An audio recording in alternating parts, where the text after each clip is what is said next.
बच्चों, तो फार्माकोग्नोसी में आज है topic anti tumour drugs. Anti tumour drugs ये है ना, एंटी रूमेटिक्स तक हम लोगों ने पढ़ लिया था। आज है एंटी ट्यूमर, इसके बाद एंटी डायबिटिक और डायूरेटिक है ना, फिर एंटी डिसेंट्रिक। इसी तरह से हम धीरे धीरे करके चले आएंगे, छोटे छोटे से वीडियो बनाएंगे ताकि एक एक टॉपिक आपको क्लियर समझ में आ जाए। राइट, चलो भाई, एंटी ट्यूमर क्या होती है भाई? एंटी ट्यूमर, ट्यूमर का मतलब होता है पुरानी कोशिकाएं जो मृत होती हैं। देखो नेचर क्या है हमारी बॉडी का, कि जैसे दिन भर हमारी बॉडी से सेल्स जो है ब्रेक होती रहती हैं, टूटती रहती हैं। कभी कभी देखते हो बहुत लार्ज अमाउंट में, जिसको कहते हैं खाल निकलने लगना, है ना, लार्ज अमाउंट में पूरी पूरी स्किन निकलने लगती है। और होता क्या है, ऐसा थोड़ी कि उसकी जगह से स्किन निकल जाती, घाव हो जाता है। उसकी जगह दूसरी कोशिकाएं ले लेती हैं, दूसरी सेल्स उसकी जगह पे रिप्लेस हो जाती हैं। यह प्रक्रिया निरंतर 24 घंटे चलती रहती है यदि किसी वजह से कोशिका की इस सामान्य प्रक्रिया में बाधा आ जाए।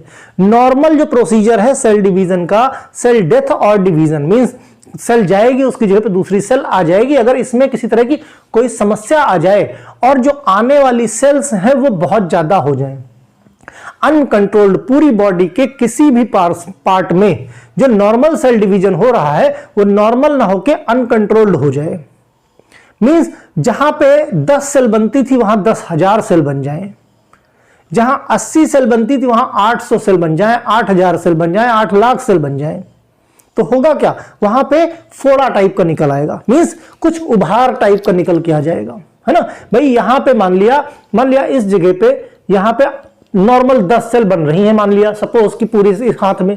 अब ये 10 सेल की जगह किसी पोर्शन पे यहां पे 1000 सेल बन जाए तो इस जगह पे क्या उठा उठा सा हो जाएगा।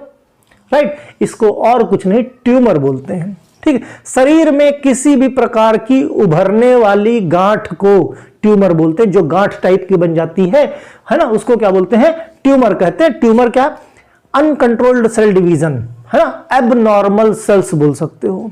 नॉर्मल सेल नहीं है ये, एबनॉर्मल सेल है। क्योंकि हमारी बॉडी के सेल है इसीलिए ये डिटेक्ट नहीं होती हैं यूजुअली। जब दिखती हैं तो हमें आंखों से पता चलती हैं। बहुत बार तो इनमें किसी तरह का कोई पेन भी नहीं होता है, पता ही नहीं चलता है ना। दरअसल ट्यूमर असामान्य कोशिकाओं के समूह जो गांठ के रूप में विकसित हो जाते हैं। कई बार ट्यूमर कैंसर युक्त होते। शरीर में पड़ी हुई सारी गांठ कैंसर ही नहीं होती। ऐसा नहीं कि यहां पे फोड़ा टाइप का निकला है वो भी ट्यूमर का पार्ट है, लेकिन ऐसा नहीं कि वो कैंसर हो। हर बार ट्यूमर कैंसर हो ये बिल्कुल जरूरी नहीं है। सिर्फ 15 से 20% केस ही ऐसे होते हैं जो ट्यूमर का फॉर्म ले लेते हैं। इवन जो मसा निकल आता है, वॉल्ट जिसे बोलते हैं, जो मसा निकल आता है वो भी तो एक तरह का ट्यूमर है। वहां पे भी तो सेल्स का अनकंट्रोल्ड सेल डिवीजन हो गया है, तभी तो नॉर्मल सेल की जगह ज्यादा सेल बन जाती है और मस्सा निकल आता है। ऐसा थोड़ी कि मसा भी ट्यूमर हो गया। तो सारे ट्यूमर, मसा कैंसर हो गया ऐसा थोड़ी। सारे ट्यूमर कैंसरस नहीं होते, कुछ एक होते हैं जिनकी कुछ कैरेक्टरिस्टिक होती है। आपको फार्मास्यूटिकल केमिस्ट्री, फर्स्ट ईयर के हो, फार्मास्यूटिकल केमिस्ट्री में एंटी नियोप्लास्टिक एजेंट है। एंटी नियोप्लास्टिक में कैंसर कैसे होता है, क्यों डिटेक्ट नहीं होता, ये सारी चीजें मैंने केमिस्ट्री में ही पढ़ा दी हैं। राइट, तो उसको आप देख सकते हो। इसलिए कहा जाता है सभी प्रकार के ट्यूमर बेहद खतरनाक नहीं होते। विशेषज्ञ कहते हैं कि ट्यूमर 2 तरह के होते हैं। एक मैलिग्नेंट ट्यूमर होता है, जो मैलिग्नेंट होता है वो कैंसरस होता है। एक बेनाइन ट्यूमर होता है, वो नॉर्मल ट्यूमर की तरह होता है, बाकी कुछ नहीं, उसको काट के फेंक दिया जाता है। ठीक, तो अंग्रेजी में इसी को समझो। Anti tumour drugs are the agent. Anti tumour drugs क्या है? अच्छा, जो ट्यूमर के ट्रीटमेंट में जो दवाएं इस्तेमाल होती है वो एंटी ट्यूमर है। तो एंटी ट्यूमर ड्रग्स एजेंट कौन सी है जो ट्रीटमेंट करें ट्यूमर का या कैंसर का? कैंसर क्या होता है भाई? Cancer characterised by abnormal cell growth, यानी कि ट्यूमर। लेकिन हर बार ट्यूमर कैंसरस नहीं होता, ये क्लियर दिमाग में बिठा लेना। Which grows into surrounding tissue and spread to new sites. Yes, ये स्पेशल कंडीशन होता है कैंसरस होने का। अगर ट्यूमर होगा तो वो वहीं पे होगा, नई साइट पे नहीं जाएगा। अब कैंसर होता है, कैंसर क्या होता है? एक गांव में पहले एक बॉडी के पार्ट में समस्या फैलाता है ना, वहां की सेल्स को बीमार करता है। जब वहां की सेल्स बीमार हो जाती, वहां पे उसका पूरा कब्जा हो जाता है, तो वहीं से बीमार सेल दूसरे पार्ट में मूव कर जाती हैं और दूसरे पार्ट को, दूसरे ऑर्गन को जाके फिर बीमार कर देती हैं, है ना। फिर वहां पे भी जब सब बीमार कर देती तो वहां से अगले पार्ट पे। तो कैंसरस जो सेल्स होती हैं जिनको हम मैलिग्नेंट ट्यूमर बोलते हैं, तो जो मैलिग्नेंट होते हैं वो क्या मूव करते हैं बॉडी के एक पार्ट से दूसरे पार्ट में। ये कैंसर की सबसे पहली चीज है। Means which growth surrounds the tissue and spread new sites, नई साइट पे स्प्रेड होता है, ये कैंसर की पहचान है। एक ही साइट पे वो वही बना हुआ है तो वो कैंसर नहीं होता। जो बिनाइन ट्यूमर होता है, जो सिंपल ट्यूमर होता है, वो एक पार्ट से दूसरे पार्ट में नहीं जाता। अभी किसी को अगर कैंसरस हुआ है, लंग्स में हुआ है ना, कल को पेट में हो जाएगा, लीवर में हो जाएगा, मींस इंटेस्टाइन में हो जाएगा, मुंह में हो जाएगा, कहीं भी हो सकता है, प्रोस्टेट में हो सकता है, रेक्टल में हो सकता है, कहीं भी हो सकता है, ब्लड का हो सकता है, बोन मैरो का हो सकता है, कोई भी ट्यूमर हो सकता है। ठीक, अगर कैंसरस हुआ तो okay. Various type of cancer reported, जैसे Hodgkin's disease. Hodgkin's disease basically क्या, जैसे यहां पे ये फोड़ा टाइप का निकल आता है ना, कहीं पे भी, जैसे ये देखो, ये फिगर में देखो दिख रहा है ना, ये हॉडकिंस लिम्फोमा भी जिसको बोलते हैं ना, लिम्फोमा, हॉडकिंस लिम्फोमा, इसको बोलते हैं हॉडकिंस डिजीज।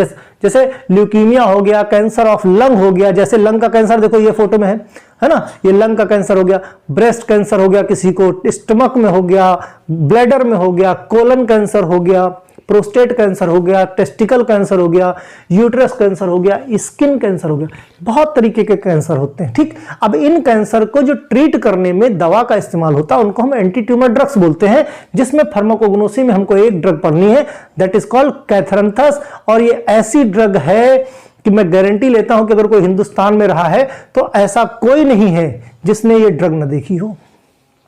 बहुत ही सोचो, कैंसर जैसी इतनी बड़ी बीमारी के लिए ये पौधा काम आता है, और उसके बाद ये इतना बेशरम पौधा है। नेचर देखो, इतना बेशरम पौधा है कि आप एक पेड़ लगा दो, पूरे गांव में पेड़ हो जाएंगे। एक पेड़ लगा दो खाली अपने गांव में, अपने घर के आसपास, पूरे घर के आसपास पेड़ ही पेड़ हो जाएंगे, है ना। और इतना मेडिसिनल प्लांट, सोचो भाई, जो कैंसर ठीक कर दे, है ना, इसमें काबिलियत है कैंसर ठीक करने की न जाने कितनी दवाएं। आज भी कैथरंथस पे रिसर्च वर्क कंटिन्यू चल रही है, समझे। आने वाले समय में बहुत लोगों को कैंसर होगा, हर दिन कैंसर होने वालों की संख्या बढ़ती चली जा रही है। इसीलिए शायद नेचर ने इस प्लांट को इस तरह से बनाया है कि चाहे जितना पॉल्यूटेड जगह में लगा दो, चाहे जितनी बंजर जगह में लगा दो, ये चल जाता है। कॉमन नेम अगर इसकी बात की जाए, पेरीविंकल, है ना, बारहमासी भी बोलते हैं। बारहमासी मतलब 12 महीने फूल फल देता है ये, सदाबहार, कोई भी मौसम हो सदाबहार। और क्या बोलते हैं इसको, विनका बोलते हैं। बायोलॉजिकल सोर्स की अगर हम बात करें, ये डेराइव होता है किससे, ड्राइड होल प्लांट। इस प्लांट का चाहे लीफ हो, चाहे स्टेम हो, चाहे फ्रूट हो, चाहे फ्लावर हो, सब कुछ मेडिसिनल है, कंप्लीट प्लांट, है ना। तो ड्राइड होल प्लांट ऑफ कैथरंथस रोजियस, ये मेन स्पीसीज है, लेकिन 3 वैरायटी पाई जाती हमारे इंडिया में ही। विनका एल्बा बोलते हैं किसी किसी में, जैसे ध्यान से देखो इसको, ये कैसा है, कुछ बीच में पर्पल कलर है पर्पल कलर, है ना। ठीक, तो ध्यान से देखो कि कुछ होते हैं जो सफेद कलर के होते हैं, उसको बोलते हैं विनका एल्बा, देखा होगा आप लोगों ने। या अगर भाई जाहिर सी बात फार्मेसी कॉलेज में हो तो आपके यहाँ मेडिसिनल गार्डन होगा, मेडिसिनल गार्डन में शायद ये तीनों मिल जाएंगे। फिर दूसरा है विनका रोजिया, इसमें पिंक कलर का फ्लावर होता है। कैसा, पिंक कलर का फ्लावर होता है। विनका ऑक्टिलेट, है ना, विनका ओसिटलेट या ऑक्टिलेट, कुछ भी बोल दो, है ना। इसमें क्या व्हाइट कलर का फ्लावर होता है, लेकिन फूल में जो है बीच में पर्पल कलर का स्पॉट होता है, जैसे हमने अभी दिखाया। पर्पल कलर का फ्लावर कैसा है, देखो फ्लावर क्या व्हाइट कलर का फ्लावर लिए, लेकिन बीच में पर्पल कलर है, राइट। तो ये क्या है, इस तरह से 3 स्पीसीज इसकी पाई जाती हैं। ठीक, जियोग्राफिकल सोर्स क्या है, indigenous to Madagascar. Plant grows is cultivated कहां पे, India, Africa, East, Europe, Australia, USA. Means India क्या, वर्ल्ड की कोई भी शायद कंट्री ऐसी नहीं है जहां पे प्लांट, क्योंकि खुद ये प्लांट ऐसा है कि किसी भी सिचुएशन में ये ग्रो कर जाता है, इसलिए हर जगह पाया जाता है। केमिकल कॉन्स्टिट्यूएंट की बात करें तो ये एक इंडोल है, ये न्यूक्लियस है, इंडोल, है ना, इसको जरूर ध्यान रखना। इंडोल न्यूक्लियस कैथरंथस में या एंटी कैंसर ड्रग्स जो बनाता है उसमें ये इंडोल न्यूक्लियस होता है, राइट। पूरा स्ट्रक्चर चूंकि आपके इसमें है नहीं, लेकिन अगर आपने मुझसे केमिस्ट्री पढ़ी है या मुझसे केमिस्ट्री पढ़ रहे हो तो ऐसे स्ट्रक्चर आपके लिए वैसे भी चुटकियों का खेल है है ना। Large number of indole alkaloid are present, इसमें इंडोल एल्कलॉइड प्रेजेंट होते हैं जैसे कि विनका में, है ना। Approx 20 dimeric indole dihydro indole alkaloids, dimeric indole dihydro, ये क्या है, डाई हाइड्रो, है ना, डाई हाइड्रो इंडोल एल्कलॉइड। ये इसलिए मैं बार बार जोड़ दे रहा हूं, dimeric indole dihydro alkaloid, ये एमसीक्यू में एज इट इज पूछ लेते हैं। इसकी ऑन्कोलिटिक एक्टिविटी होती है, एंटी कैंसरस एक्टिविटी होती है। वैसे तो विनका में जितने भी एल्कलॉइड्स होते हैं, बेसिकली अगर क्वेश्चन पूछा जाए कि विनका में जो एंटी कैंसरस एक्टिविटी है ग्लाइकोसाइड में है कि रेजिन में है कि एल्कलॉइड में है, तो एल्कलॉइड में है, याद रहे ना। इसमें मिलता क्या है, विनक्रिस्टिन, विनब्लास्टिन। मोस्ट सिग्निफिकेंस, जब भी केमिकल कंस्टिट्यूएंट की बात करें तो विनक्रिस्टिन, विनब्लास्टिन का नाम सबसे पहले आता है। ये इन दो में से दोनों स्ट्रक्चर आप जो है फार्मास्यूटिकल केमिस्ट्री में भी पढ़ोगे। Vincristine contains indole alkaloid part, जो अब विनक्रिस्टिन जो है उसमें जो इंडोल एल्कलॉइड है उसको कैथरेंथीन बोलते हैं। याद रहिए, एमसीक्यू पॉइंट ऑफ व्यू से भी क्वेश्चन बहुत इंपॉर्टेंट है। जो विनक्रिस्टिन है भाई, विनक्रिस्टिन, विनब्लास्टिन जो मेन केमिकल कंस्टिट्यूएंट है, उसमें जो विनक्रिस्टिन है, विनक्रिस्टिन में जो इंडोल पार्ट है, जो इंडोल एल्कलॉइड है, उसको कैथरेंथीन बोलते हैं और इसी कैथरेंथीन के नाम पे इसका नाम कैथरेंथस पड़ा है। क्लियर। दूसरा, डाईहाइड्रो इंडोल एल्कलॉइड जो है, जो इसमें डाईहाइड्रो इंडोल एल्कलॉइड है, उसी को विंडोलिन बोलते हैं। भाई दो पार्ट हैं विनक्रिस्टिन के, विनक्रिस्टिन का एक इंडोल एल्कलॉइड का पार्ट, इंडोल एल्कलॉइड को हम कैथरेंथीन बोल दिए, और जो डाईहाइड्रो इंडोल एल्कलॉइड है उसको हमने दिया नाम विंडोलिन। ठीक। थेरेपेटिक यूज की अगर हम बात करें तो vincristine sulphate, vinblastine sulphate, vincristine और विनब्लास्टिन का सल्फेट डेरिवेटिव दोनों कैसे हैं, anti neoplastic, means anti cancerous है। विनक्रिस्टिन सल्फेट जो होता है उसको आईवी ट्रीटमेंट, है ना, आईवी फ्लूइड के देते हैं, किसमें, एक्यूट ल्यूकीमिया और किसके केस में, चिल्ड्रंस के केस में इसकी पोटेंसी थोड़ी सी कम होती है। अब विनक्रिस्टिन सल्फेट और विनब्लास्टिन सल्फेट दोनों का इस्तेमाल हॉटकिंस डिजीज में भी करते हैं। विनका के अंदर जो विनका है इसके पास जो है और प्रॉपर्टी एंटी डायबिटिक एक्शन भी होता है, कुछ हद तक एक्सपेक्टोरेंट भी होता है और हाइपोटेंसिव एक्टिविटी भी होती है, किसकी, कैथरेंथस की या विनका एल्कलॉइड की। राइट। तो ये बात रही, चूंकि एक ही ड्रग है, बात रही किसकी, आपकी एंटी ट्यूमर ड्रग की। नेक्स्ट टर्न पे हम लोग पढ़ेंगे डायूरेटिक या फिर एंटी डायबिटिक ड्रग्स। ठीक, थोड़े थोड़े करके 6-6, 7-7, 8-8, 10-10 मिनट के एक एक टॉपिक तैयार हो जाए। जब भी एंटी ट्यूमर पे शॉर्ट नोट आएगा सिर्फ इतना ही लिखना है आपको। Okay, bye.